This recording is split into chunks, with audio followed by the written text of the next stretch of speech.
world, wanted to travel to other places and see what other people were doing. And then when they arrive, wanting to understand, why do you do it like this? Or what is this? The way you water your fields, why do you do it this way? And understand and take in. And then they would share and say, can we just suggest something? Because this is what we have been doing for a while. This might work better for you. This might be better. And through this, Africans became a very important part of leadership in many other civilizations outside of Africa. I'm not going to talk much about this, but I think it's important to understand that Africa is vast. African leadership is global. So let us not even think about Africa as only the African continent, the African world. And let's remember that at one point, there were only Africans in the whole world. For the longest time, the races of the Asian races and the European races are quite a late phenomena in this world.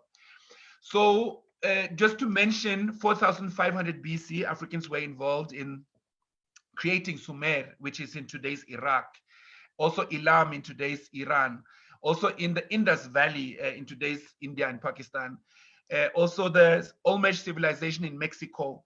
And Africans ruled Europe for about 600-700 years. This is also history that many of us are not necessarily, we may know it if we have gone out of our way to find out, but it's definitely not information that is given to us when we say we are going to institutions that are supposed to make us intelligent. So let's remember this as well, that why some of us get a bit fatigued and tired to study this.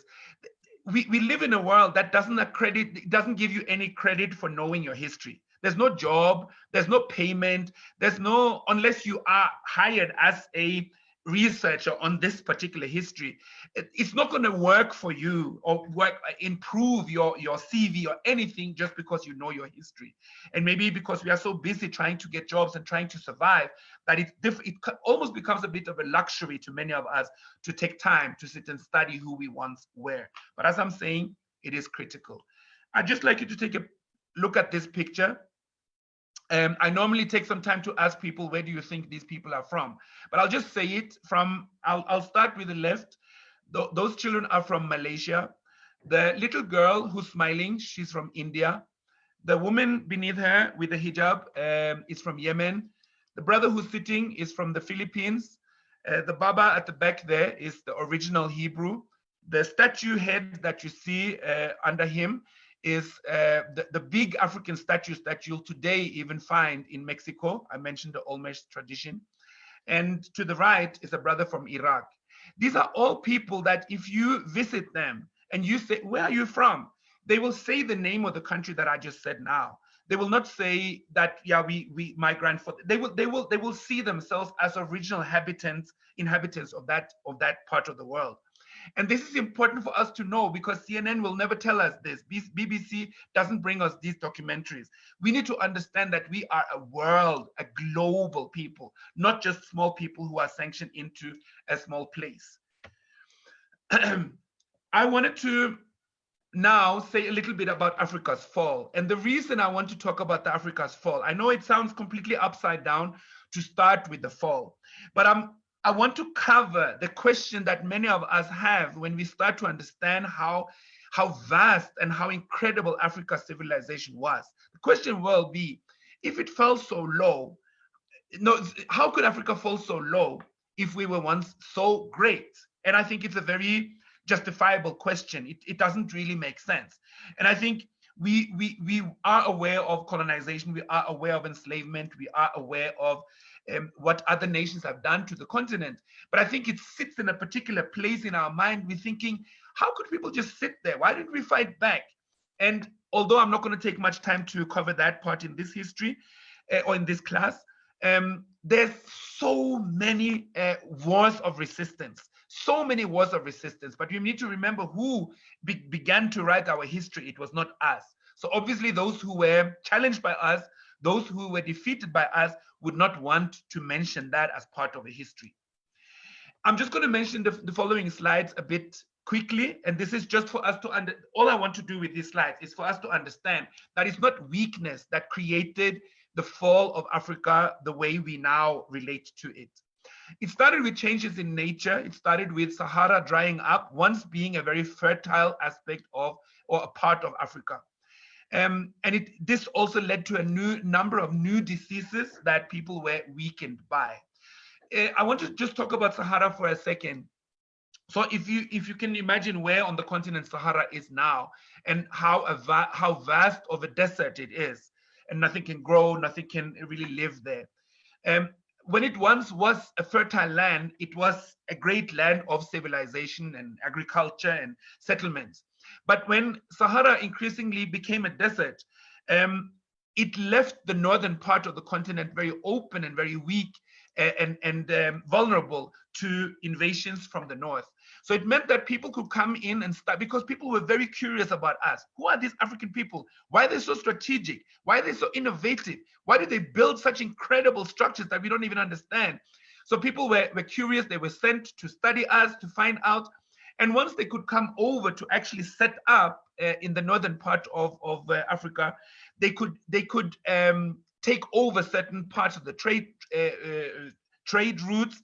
They became part of settlements. They could increasingly understand more and more who Africans were, and then start to position themselves as intimidating, taking over, and invading parts of African settlements and civilizations. Trade and religion had a very important part to play in this as well. A huge competition started to play itself out when certain people from other places took over certain trade routes, which made it difficult for other people to benefit, Africans, to benefit from the trade that they were doing. Issues of domination, issues of exclusion. You can imagine if a people who have been fed and taken their wealth from very important trade routes and what they earn from taking and owning those trade routes, if they are excluded, it will impact on a lot of people. Also, as we know, the Christianity and the Islamic religions that we now practice were never brought here by wish. It was forced. And I think it's very important. We're not going to necessarily come down on people to decide for them what they should believe in. But it's very problematic that we subscribe to religions that actually came here to kill us. Even if they didn't kill us, those who didn't kill us physically, murdered our souls, murdered our minds, and it's very important to understand that the people who brought these religions to us, they were very aware of our spiritual powers, and they wanted us to forget. They wanted us to hate being Africans and taking our strength from our spirituality, because they realized if we were in tune with our spirituality, they could not conquer us. So that was very important. Also, conflicts, migrations, war, fear, created situations where people now started to settle in smaller places. It was no longer safe to have big settlements, and you would start to become distrustful. You would start to become suspicious. And who are these people on the other side of the river? Who are these people? I hear that they now have gotten a new consignment of trade. How do they get those goods? Who are they collaborating with? Are they collaborating with our enemies? Are they trying to? You can see this is the origin of, or this is the beginning of what we today often refer to as tribalism. So that distrust and that suspicion, not knowing who other people who look like us really are and what their agenda is something that has been there for a long time. Culture and identity, I think now I'm talking about the effects of being colonized for so long, for so many generations, being enslaved for such a long time. It changes your worldview. You no longer look at Africa as a place of power. You no longer have time to really understand and practice who you were supposed to be. Also, many of both Arabs and Europeans, they forced African women, they raped African women and had children with those women.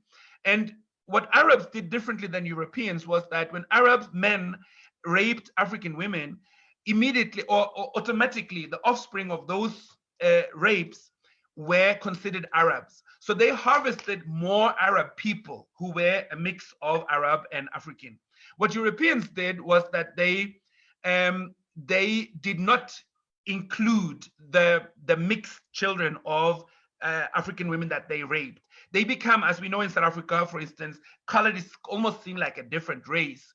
which of course it isn't really, but it's a product of a forced violation against African women. And we all know how this has played itself out in terms of power, in terms of groupings, in terms of people not really seeing themselves as part of the same people. And it questions then people's loyalty, people's commonalities, and united ideas. Also, the invasions and enslavement, the colonialism, of course, I think this is the slide we are all aware of. It caused destruction, it caused oppression, it changed the rulership. And it started to make it normal that we could no longer really trust who was in charge. Even if it was African leadership, we didn't really know what agenda they were playing out and where they got their wealth from and who they were talking to behind closed doors. I think that's a situation that is quite familiar with us even today. So I mentioned modernity a little bit earlier. Modernity sits very, very oppressively in the African context. We are under economic and political control. We don't really own our resources. We don't own our decision-making processes, truly and really. And Africa doesn't really present itself as significant. We depend on outside invasions. We have Chinese coming in, and we act as a powerless people that cannot really put anything in place to stop the invasions, to stop those who say they want to give us money, but of course what they really want is to get our power. So that was a bit about the Africa's fall. Now I want to cover a little bit of the other side. I hope you're not too depressed to continue. Now I want us to look a little bit at Africa's innovations.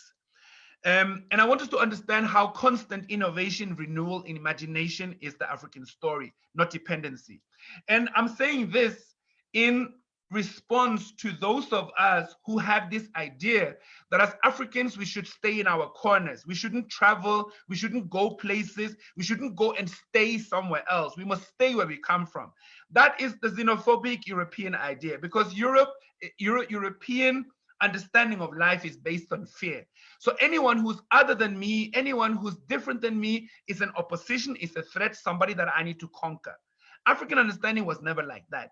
Somebody other than me, when I say other than me, I mean an African meeting another African from somewhere else, would be an experience of curiosity, interest. How can we work together? What are you doing? We are brothers. Like, you would have that interest. And we know now that many of us are skeptical. Many of us are like, where's this person from? Why are they here? Why don't they go back where they belong and where they come from? We belong everywhere in this world, actually. But definitely we do belong in Africa. So it doesn't make sense to say things that way. But I want us to just remember how innovative we once were. And that means in your DNA, the same innovation sits. So you need to also bring it out. The picture here is from the Nile River. I'm just going to say a few science groups that I'm going to mention some examples from. So this is the Nile Valley, the Nile River. And at certain points, because of also how it was sometimes dry, some of the desertation that I spoke about, sometimes families would end up at two sides of the river. So imagine that we live on this side of the river and we have another part of the family that lives far away on the other side of the river. And we would have to travel quite far to get to visit them, announce that there's a new baby in our household, things like that. Now, some found out that if they can cup their hands in a particular way and they started to understand sound waves and how sound waves can travel across water. So somebody standing on the other side could actually communicate with somebody standing on this side. Although even if you stood on the same side of the river, close to that person, you might not even have picked up exactly what that person said. My point of this slide is to say, I'm just trying to imagine how this would have started. Who would even recognize a person who stands on the shore and shouts to the river or says something to the river? Everyone said, this person is crazy. Why is he shouting to the river? Why is he talking to the river? And this is the origin and beginning of understanding how sound waves work, how distance can be shortened by understanding how to send sound signals and use them, how they meet the water and how they travel across. So communication is a science that was done from very, very early in African history. Metallurgy. So 2,000 years ago, We have carbon steel ovens around Lake Victoria that could get up to 1800 degrees in heat. And those of us who understand a bit about physics, we know that that's quite hot. 10,000 years ago, we had iron smelting in Swaziland. And even when Europeans came, because we, for instance, in South Africa, we often talk about the mines as if Europeans created them, and they were the first that found out that there's precious metals in the soil. Many of them actually existed way before people came, but they were taken over. Astronomy. 700 BC, there was there's remnants of an African Stonehenge, and I think people may know about Stonehenge in England. This erection of huge stone blocks that are too heavy to carry and are not indigenous to the area where they were erected. 1300 AD. So what I was saying about the African Stone Age, there's a similar formation of huge stone blocks also in Kenya, which dates back to 700 BC. The Dogon people of Mali have did an accurate calendar many years ago, and also did in-depth study of the sun, the moon, the stars. And just to give a little bit perspective, about 100 years ago, some European scientists came to study with the Dogon people and wanted to understand how, because they were seen to have incredible knowledge. And the Dogon have a ladder of knowledge that I think is about 8 steps. The Europeans study for 15 years and they got to level 2. And at that point, they gave up. And the point I'm saying this is that we need to understand that when we say African knowledge, when we say African indigenous knowledge, many of us just think of very simple, basic, a little bit backward things. But we need to understand that Africa was a center of very high knowledge, and that many people in society were invited into these study circles and these skills that it took to know a lot about how things work and how to create even new devices and technologies. This is an example, or this is actually an African calculator. It dates back 25,000 years to Congo. It's called, this referenced as the Shango bone. I will share this lecture and these slides with people afterwards. So if you don't get to take all the notes, that's fine. You can. This is one of the things that you now finally can look up actually on internet and read much more about. Also among the Yoruba traders, just as an example, counting and understanding numbers was something that was quite advanced in many African populations. And the Yoruba have a number system that is based on 20. And when you hear people actually arrive at a certain calculation, maybe calculating how many bags of rice and how each unit is based on a number 20, and then you subtract and you add and you times, and in seconds they know the answer to the calculation. So it speaks to a very high intelligence in terms of mathematical calculations. I think we are quite aware of architecture and pyramids. Many of us may not know that actually most of the pyramids were not found in today's Egypt or Kemet. They actually are in today's Sudan or ancient Nubia. And I would just advise people to study what it takes to build a pyramid. I won't take time to explain it now, but it is an incredible structure. It takes incredible amount of work. And because the alignments and the accuracy and the mathematical principles involved in this are so on point that people, when we study it today, we struggle to really understand how they could have such accurate knowledge, how to align it to certain star structures, how to make sure the shadow would fall in a particular direction. All of these things spoke to a very, very high understanding of knowledge. The River Niger in West Africa was once a marine highway, and Africans would use boats and be on the water, travel up and down, trade goods, visit each other, exchange. And Africans also from quite early undertook expeditions and trade routes to parts outside and also within Africa. This is something it's important for us to remember. Agriculture, obviously Africa, I think we're not so shocked to hear this. Africa has always been an agricultural site, and what we need to understand when we say this is that spiritually, when land has been taken away from us, and when we no longer know how to connect with the land, let alone getting our vegetables fresh and free from the land that is supposed to nurture us, but just not understanding the spiritual connection with land, we become a very different people. We become a very lost people when we cannot connect with it. And as you can see on the slide, there's a number of sciences attributed to agricultural work that were found and developed very early in African history. Writing systems, I think we are quite aware of the hieroglyphics of Kemet, but maybe many of us, there's a lot of writing systems from different parts of the continent. Also here, for instance, Professor Zulu Matabo has written a book about mathematical symbols and writing signage in Sesotho. And that's something we can share a link to later for those who are interested. Just to know that writing systems was prevalent around the African continent. We didn't learn to write from Europeans, not at all. Let's also remember that in modern science, Africa has and continues to add to science. Maybe from this slide, I just want to mention the supercomputer, the origin of the internet, is actually ascribed to Philip Emeagwali, a Nigerian scientist who came up with the script for what then became the World Wide Web. And I think it's important for us, especially when we live today, when we use internet quite a lot, to understand how Africans also have impacted on that science. I think, so I'm not sure where I am with time right now.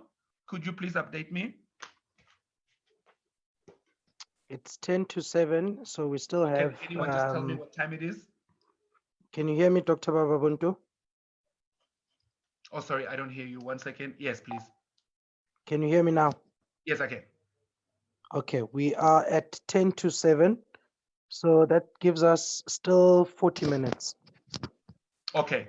So I think maybe I'll open up for some questions at this point, and then based on what is asked, then I will take it further from there.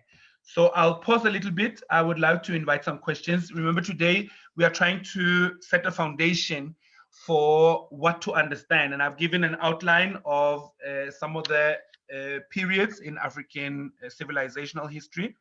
And I've spoken about some of the sciences that we attribute to African history as well.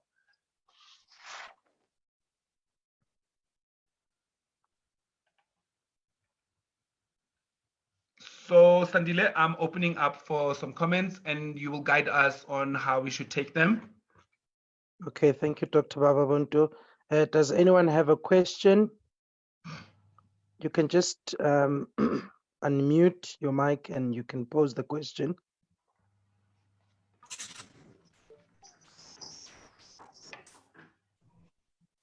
Okay, can you hear me? Sandile Bababuntu, can you hear me? Mr. Dira? Yes. Yes, I have we are a question for... Okay, Bababuntu, my first question is, can you please explain us more regarding the Grimaldi Men?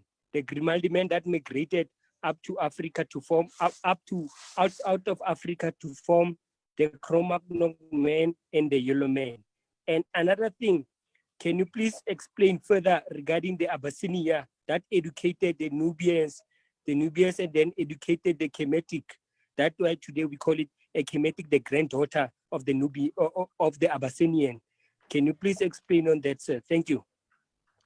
Thank you so much. I heard the questions. I think we can take 2 more. Okay, sure. Anyone else with a question?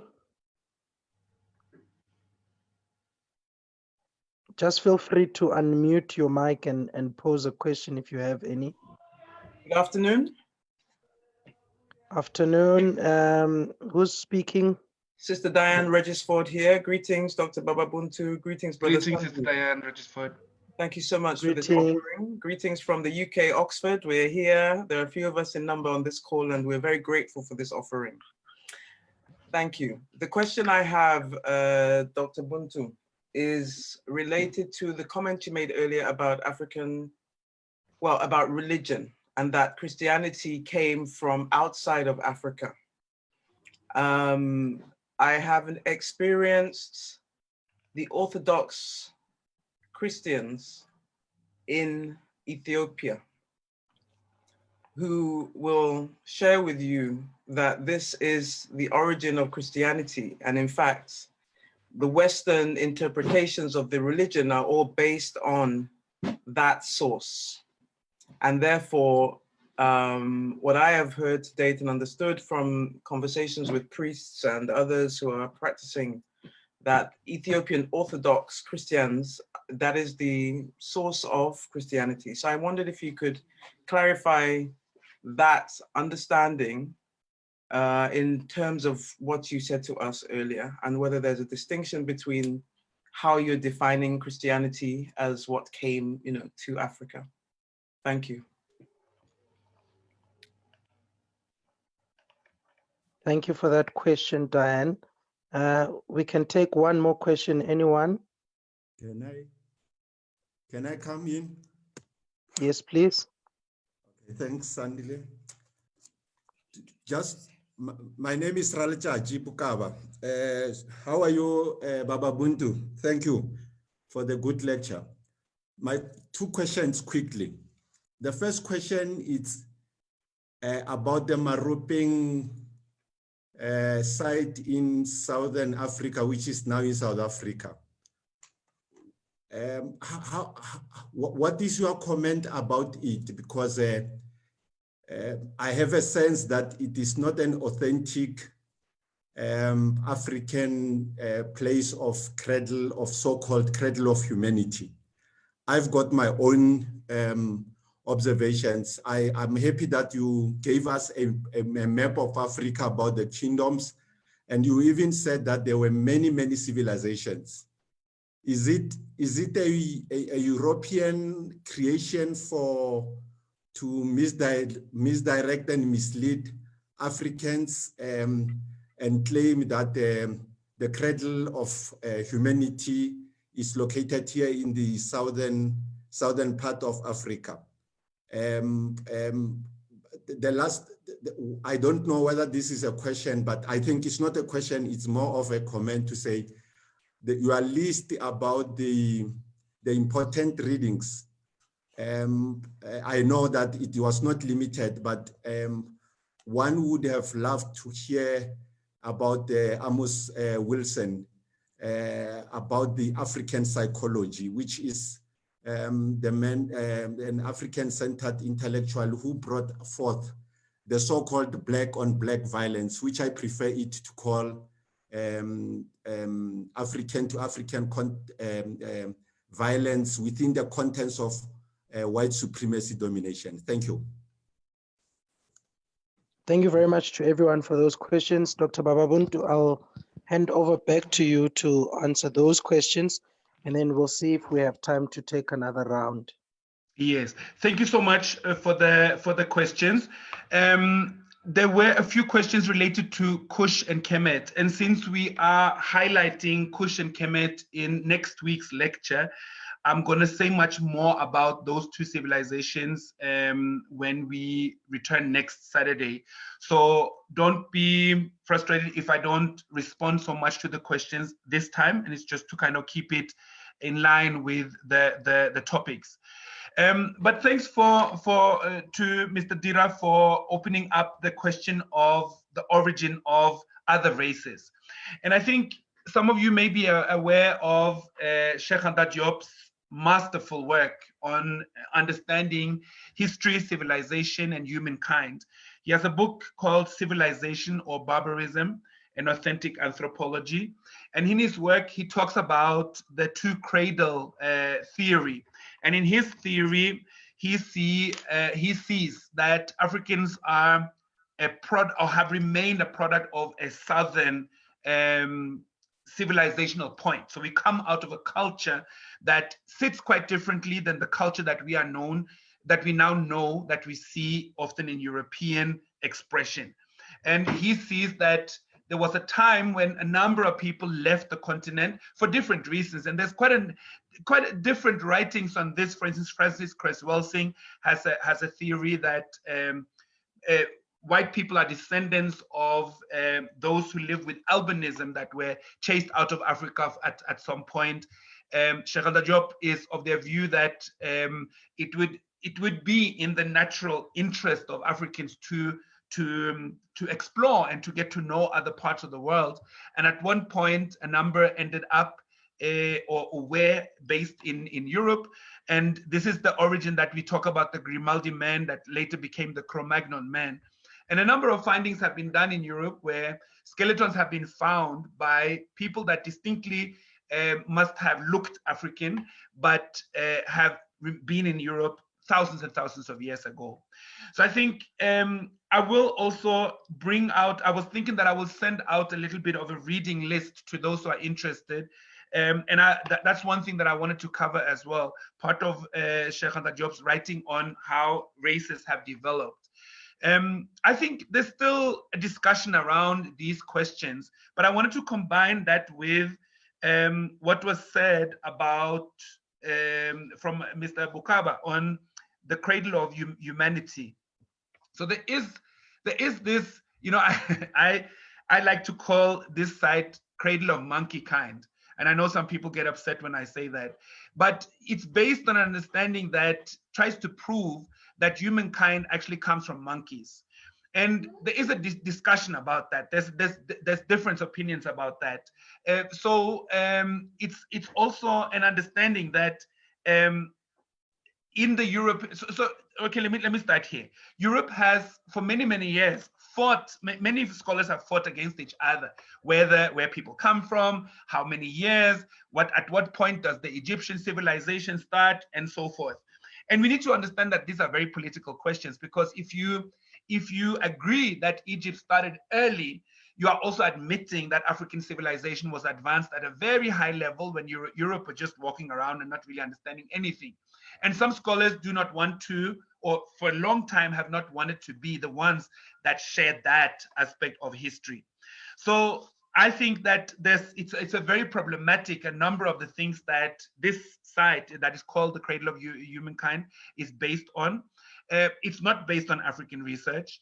It's very clear that there are findings in this part of the continent that attributes civilizational points from an early age, but that it's the only and that it's the first is not necessarily the only truth. I think it seems like African people have wandered for a very long time, and there's findings of people or skeletons that date back thousands of years, several points. Another one is Ethiopia, another one is today's Congo.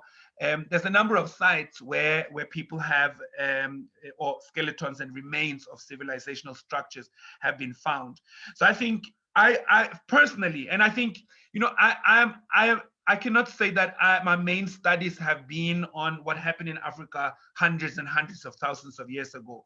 So I have chosen to, Cheikh Anta Diop's studies speak to me. I find him to be very thorough.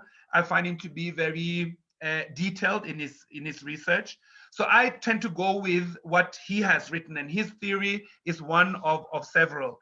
One thing that I didn't mention earlier when I went through the civilizational history, even within African-centered research, there's a number of scholars that disagree on exactly when the first dynasty or even other dynasties, exactly when they started. And this is because a lot of history has been wiped out. A lot of key finding points have been destroyed. We know that at one point, for instance, libraries and sites of knowledge were even destroyed by people who invaded Africa just because, not necessarily because they wanted to even take it over, not even necessarily because they wanted to own it themselves, but just to destroy, which doesn't even make sense. And this means that there's a number of sites that produced knowledge at a very, very early age. And let me just, so you, Brother Bukaba, you mentioned Amos Wilson. And if I can just stay with, thank you for that addition. I think the only reason I didn't bring him in here was that he hasn't specifically written so much about history, but he definitely has a good understanding of history, and a lot of what he shares is related to the history that we have enjoyed. You may remember that earlier in the lecture, I said something about white supremacy and how the importance of us to understand how this system has affected us. Amos Wilson has gone to great lengths to understand, exactly like you said, the African psychology, how it has impacted on us, how it has done certain things to us. And I think another book that also very in detail explains something similar is a book called Post-Traumatic Slavery Syndrome, which goes into understand what happens in terms of trauma, in terms of destroying the human levels of a human being when you come from generations of oppressions, generations of enslavement, generation of being classified as not human.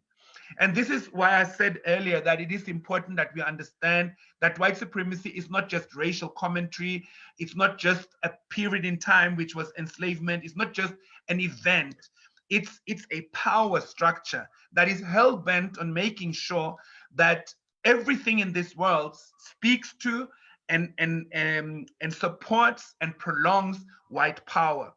And it's so refined that it doesn't necessarily speak like that. There's very few of powerful organizations that says it like that. We want to preserve whiteness. We want white power. We don't want to let anyone else in. They don't say it that way, but that's the effect. And that becomes our underprivilege, that every time we stand up for our rights, we come with voices of complaint. We come with voices, we even wish to be recognized, to the point that we say, I mean, look at this movement that has was started in United States, which I can't deny has done a lot of great things. But Black Lives Matter, is that the highest we can be, that we matter? What does it even mean to matter? So it's interesting how we beg and plead and hope and ask and can you please give us freedom? Can you please see us as human? Can you please stop calling us certain names?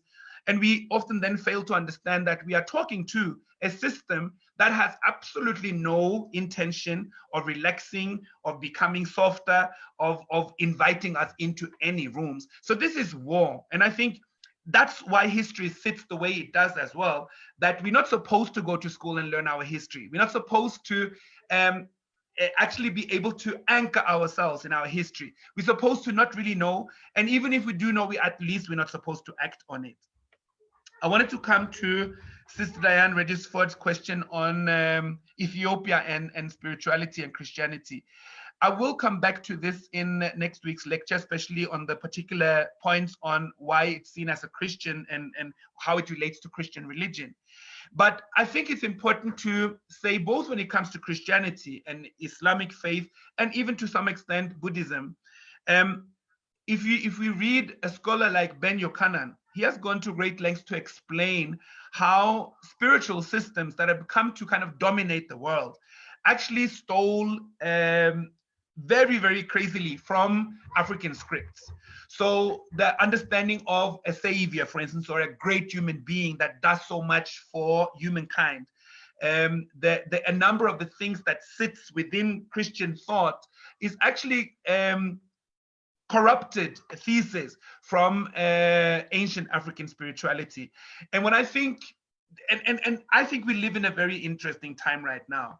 There's a number of people who are opening up questions that those of us on this talk who are a little bit older will remember that for a long time, it was seen as very radical to question the church, to question the Islamic faith. It was seen as very radical. You shouldn't ask those questions. It was even tense within our families if we raised certain questions, and if we said certain things that were seen to be, don't do that, that's blasphemy. Now you are saying something very harsh against the religion, and you need to be respectful.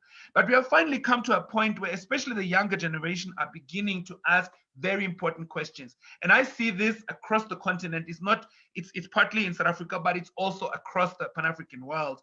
Young people are asking, is this really a true religion? Is this really what we're supposed to believe in? Is this really who we are?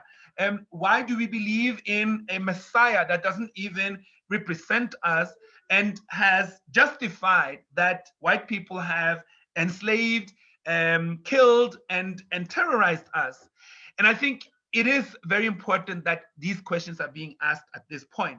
What we need to do is at the same time also understand how we bring back an understanding of African spirituality. Without spirituality, I mean, one problem I have, in Pan-African circles, many of us are scared of spirituality. And within the circles that are now beginning to bring back aspects of African spirituality, there's a certain, maybe not fear, but there's a certain aversion against deep or robust political and Pan-African thought and philosophy. And I think this is very problematic. These are two aspects of who we are that we need to be able to come to unite, because we cannot thrive within our spirituality if we don't understand the political essence of what has been done to us and why we are not a free people and why we are not a self-determined people. And at the same time, we cannot really be victorious even within our political and economic thoughts and plans if we don't understand what spirituality is. So I'm very happy that the younger generation especially is helping us to ask much more robust questions and also find answers. What we need to be careful with, though, is that I think understanding a history that has been hidden from us and corrupted for so many years and for such a long time means that several truths exist. Sometimes we look for easy. And I think the problem with the younger generation is that, yes, they do deal with a lot of information, but sometimes there's an impatience. Sometimes they want to just download quick information, a quick quote, it never works quickly to get to understand African history, African spirituality. It's a long process. People have spent their whole lives to understand aspects of who we once were and who we need to become, and still have not been satisfied with what they have found. So I think when it comes to religion, it's getting to a point where this can no longer be a hushed conversation. It will get confrontational. It will get harsh. It will present itself in ways that people will take offense to it. People will be hurt by it. People will not like it. And I think that's part of what we need to be able to enjoy as African people. If we are, maybe we don't really want freedom. Maybe we don't really want to be victorious. Maybe we don't really want to be self-determined. Maybe it's just nice to say that, but we don't really want to be that. Because if we want to be that, we need to have extremely thick skin. It's going to be tough. We're not going to be able to feed ourselves nicely. There's no economic benefit from freeing yourself. Actually, it's quite the opposite. There's no funding scheme for Africans who want to free Africa and liberate Africa. There is no nice place to have these conversations. So if our plan is that we should be nice and soft and amicable and find ways, then I'm not sure how far we're going to get. We're going to have these conversations for the next 500 years. And I'm not sure how productive that is. So it's also about exercising a certain robustness that some will interpret as rude, as forceful, as equally problematic to the things that we criticize. But if we only going to keep it there, like I said, I don't think we want to be able to go very far. With the other questions, and I'm not trying to sanction out questions, it's just that on the side, I have prepared the notes for next week. So I would love to come back to those particular questions when we do the lecture on Kush and Kemet. There's a number of interesting questions that you have asked, but I would like to bring them into the lecture next week. So Sandile, we can open up for a few other reflections or questions as well.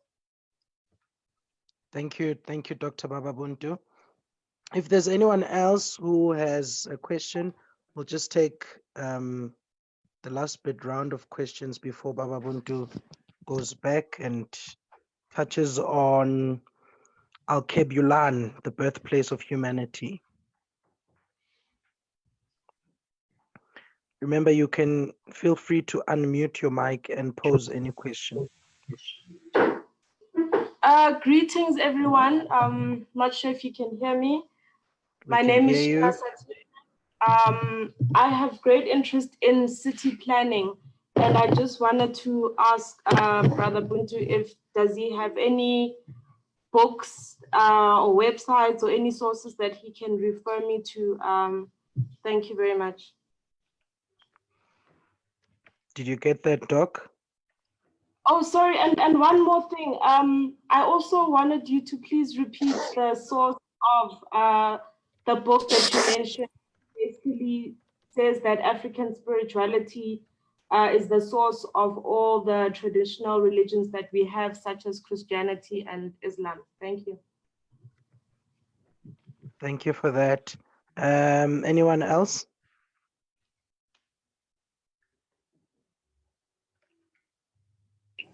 Yeah, good day. I'm back again. Baba Bantu, I just wanted to ask you regarding the word from the after the praying. The people it says Amen, but the original Moses Amun Ra. I would like you to tell us more about that spirituality of the Amun and the Ra, so that it became Amun Ra. Thank you. Let's have one more. Hi, Sandile, can you hear me? Yes, I can hear you clearly. Thank you. Thank you so much for hosting the session, and thank you to Dr. Bababuntu for such insightful and valuable information. I think, you know, Doctor, you mentioned a couple of things that, especially around, young people starting to have these robust and difficult conversations in our societies. And I suppose, you know, we all gunning for information and looking for content around African spirituality and everything Africa. But I think for me, every time when I look at the situation and, you know, where colonization got to us to the point that we at the moment, I always feel like, you know, the situation is too far gone. And I'd just like to hear from you, your view, when we come to practicalizing it and coming to get back Africa, if I can put it that way. Where do we start? What could be the starting point? Because like you said, there's so much theory and content around it, but to get to the practicalization of, you know, going back to who we were before colonization, in your view, where do we start? Thank you for those questions, ladies and gentlemen. Dr. Bababuntu. Thank you so much again for the questions. And again, I'm so happy that you are asking questions about related to Kemet and Kush. But again, because I want to be able to explain them in a context. So I will be much richer in my responses to that when we come back next week. But just to start with the last question, how do we make it practical? I have a few things that I'd like to say in that regard. I think one way that we can start right now is to reposition the African home as the first educational institution in a child's life. And although that doesn't solve everything, it doesn't take us to where we need to go, it's a very powerful and important beginning.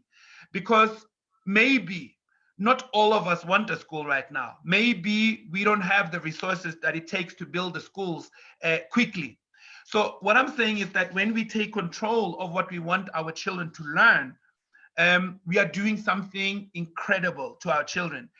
I come from a generation that was misguided about everything that relates to Africa for probably the first, I think I picked up a book on my own when I was 18, 19. That's almost 20 years of self-hatred, of looking at Africa as something that I should be ashamed of not really wanting to associate myself and actually presenting myself in the world as if I have to compensate for being African, for being Black. And I think there's many people on this in this classroom that can also identify with that. Imagine what it does to a child when their first hero, their first understanding of a queen, their first understanding of a scientist, their first understanding of innovation has an African face, African name, African geography related to it. That means that that child will start when they, instead of as I would have presented myself when I got to school and I hear that there's great scientists, obviously all of them were white. So I don't even know what to say when there's a great leader, there's a great scientist, I have nothing to say. If anybody would have asked me, so what did Africa do? I wouldn't have an answer. But now we have the opportunity to bring children into the world and raise them in ways that at least within themselves they know. And I think based on that, they will make different choices. They will position their leadership differently. They will climb in the ranks towards to becoming the fullness of themselves quite differently. It's a small, but I don't want to undermine the power of it. Next, we can start schools right now. We can start Saturday schools. We don't have to be 5,000 people agreeing on this. We can be 5, we can be 10, we can be 15 who rotate on Saturday school programs, on weekend programs, on school holiday programs. Even if some people want to keep their children in so-called regular schools, you don't necessarily have to take them straight out right now. But we need to have a 5-year plan on what we want to do, for instance, with schooling, for instance, with African banking. I know that there's been some initiatives to set up African banks, and some have progressed, others have been demotivated. And my point is, yes, we need big projects. We need a lot of people to work together to get to where we want to go. But and this is, I'm happy that Amos Wilson was brought up here. There's something about the psychology, and those of you who have read Frantz Fanon will also recognize this. There's something with a people that have been disempowered for generations, when we know so much more about what it is to be oppressed than to actually be self-determined. We haven't been free for the longest time, so we don't even know what it feels like. We were not raised by grandparents who knew what it was.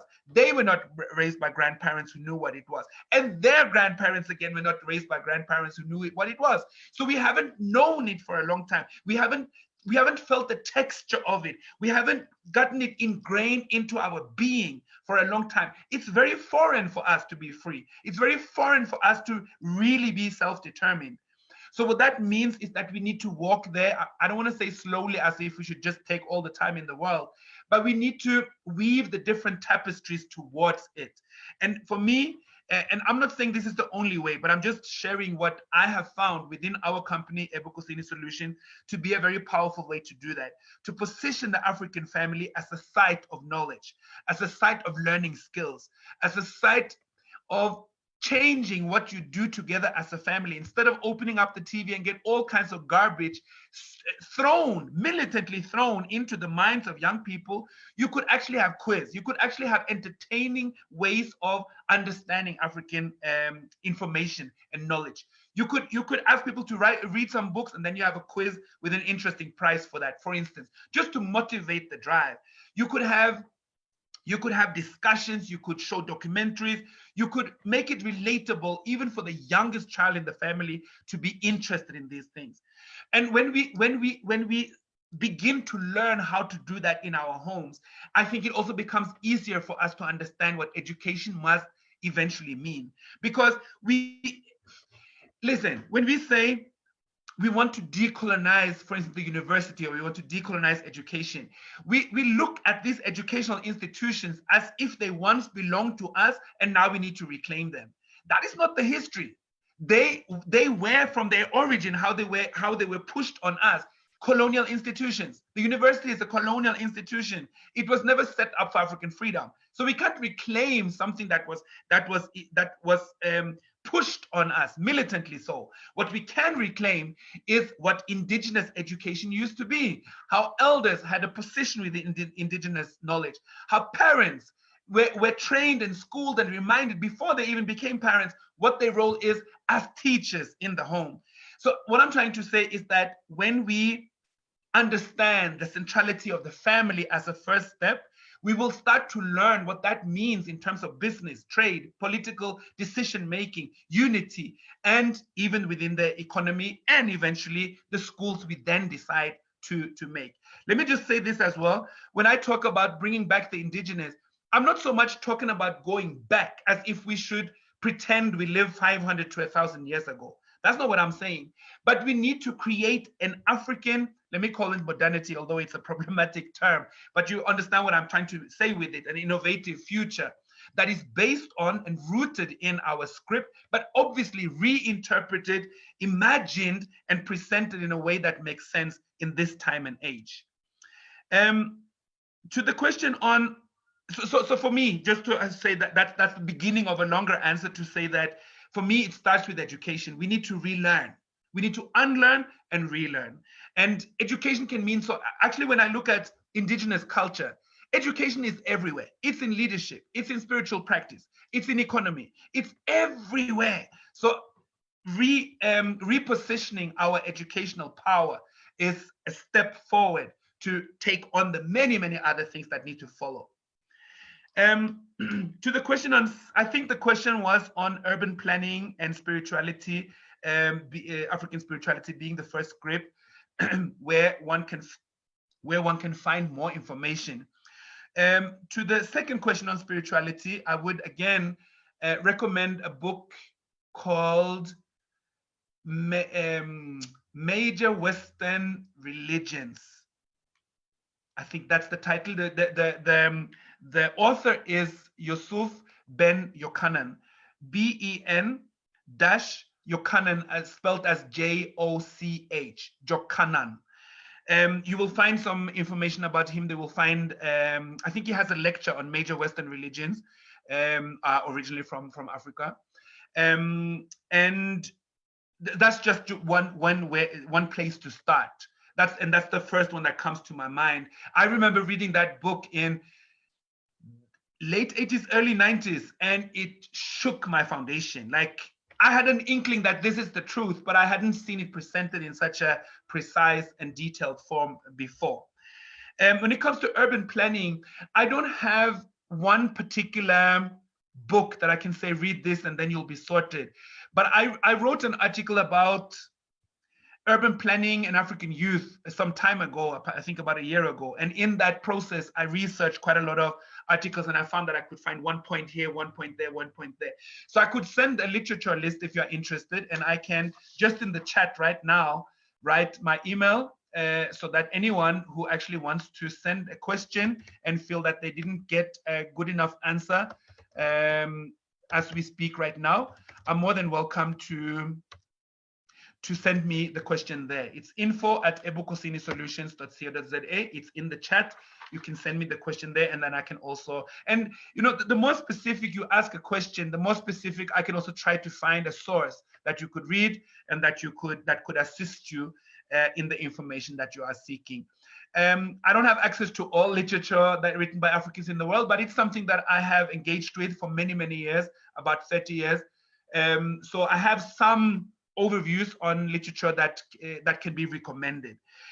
What I am very interested in, and this is something that I'm putting out to us as a challenge as a family as well, a lot of the irony of African information is that it's published and you need to go out of Africa to get it. It's very ironical that when you want to really deepen yourself in African knowledge, you actually have to go to publishing houses that are outside of the African continent, very often America. Probably the worst place to be when it comes to deepening yourself in an African universe or knowledge. But the irony is that it's also in those countries that Africans have taken upon themselves to start publishing houses, start research centers, start groups of people who hold conferences and seminars to bring this back. It is beginning to happen on the African continent as well. There are a number of decolonial groups. There are a number of African-centered groups that are both more informally and also attached to some of the bigger institutions. I think I'm just, you know, yes, I sit here with the doctor title and maybe I'm speaking against myself, but I don't really see myself as representing or being very attached to academia. To be honest, I did my degrees because I knew that the work that I do will be questioned and will be looked at in a certain way. And I wanted to bring it into a place that unfortunately in this world is seen as a stamp of approval. To me, it's not. To me, an academic, to have an academic degree today is really just to convince a small group of white people or white thinking people, or at least Western thinking people, that you're intelligent and have something smart to say. And that is not something that I can boast and say, oh, I'm so powerful, wow, look at what I have. It's just one thing that I've done to position other things that I'm more interested in.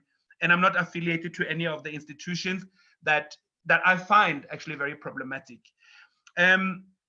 Yes, let me stop there and just see if there's, I don't know, Sandile, if you want to bring in any other question. I noticed the question about Amun-Ra, and it will come back in the next lecture. So we have exactly 5 minutes left on the clock. If there is any other question, we'll take the last round of bit of questions. And then Kings and Queens, allow me to wrap today's session. So if there's any question from anyone, this is your opportunity to ask.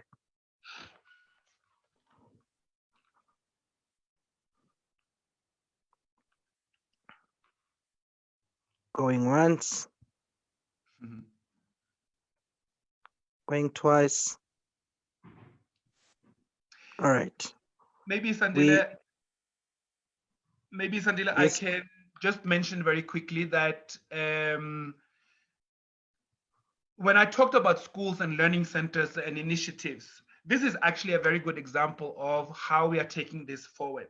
Because remember, many of us are geographically quite distant from each other. And I think many of you probably have the same experience that even we had when we grew up, that you have kindred spirits, meaning people who have similar interests to you, but they don't necessarily live close to you. They're not necessarily part of your own family or community. So it takes time to find enough people to start something with. And I think Brother Sandile is an example of somebody who doesn't want to sit and wait, doesn't want to wait until there's enough people who do this, until there's enough people who invest. Some of us need to be courageous enough to lose money doing this, sometimes losing relationships doing this, sometimes being the outcast of a family doing this, because it's war. So people will not support us, people will not understand us, people will not agree with what we do. We may be part of families that think we are actually wasting our time doing this. And we need to be strong enough to know that we are actually going ahead. So I just wanted to say that this is a form of school that definitely is interpreted into the lockdown situation and where we are going right now, technologically and otherwise. Yes, this has problematic aspects. A lot of people cannot afford data. A lot of people are not on Zoom. A lot of people cannot access this, but some of us are. So I think Sandile will agree if I task you with this. For each and every one of you, you need to go out and teach at least 5 more, at the bare minimum, hopefully 50, but at least start with 5. So that we know that even those of us who can be on this platform for this little time, that it also carries weight to people who are not able to be part of this. And also lastly, to say that I did not mean to say that there's no schools that have started. There are a number of school initiatives that have started. We sent our son to an African school here in Johannesburg. And there's a few other schools around the country and also in other parts of the continent. So it has definitely begun. I'm not saying that it hasn't started. I'm just saying more and more of us need to be involved. And it means trial and failure, because some will say, but I'm not really a teacher. I haven't really set up a project before. Yeah, but we just looked at information about people who probably also started there at one point across African history. They hadn't done what they ended up doing before. Somebody tried, someone else came to help, someone else added something and they took it to a new level. And we must stop being afraid. We might fail, we might do something wrong, but we're not going to die because we learned something. Actually, it's going to enhance us and make us a stronger people. So let's not think that we need to have all the solutions on the table before we start. So with those words, I want to just say a huge thank you to everyone who is part of this. And please do engage with us further. The existence of Ebukusini is solely for this reason. We want specifically young people to ask more questions, find more answers, and find practical ways of producing new platforms, new educational programs, new ways of actually building the power we need as African people. And lastly, again, thank you so much to Arise Black Child for this initiative, for creating the platform that is so necessary. I'm humbled and I say a warm thank you. Harambe, Black Power. Thank you so much, Dr. Bababuntu. Thank you so much for opening today's session with such a bang. Thank you so much. We appreciate it. And of course, thank you to everyone who joined us today. It was lovely to have everyone. We do continue. Dr. Bababuntu is coming back next week, and he's going to be talking about the significance of Kemet as well as Kush. So we continue, and he has made his email address available. If you have more questions that you want to ask, you can feel free to also pose your questions on the WhatsApp group, the Black Education Master group that we've created. But allow me to thank you all for participating, and we will be seeing each other again next week. Harambe. Harambe. Harambe. Black Power. Black Power. Blackest power. Black power, no sharing.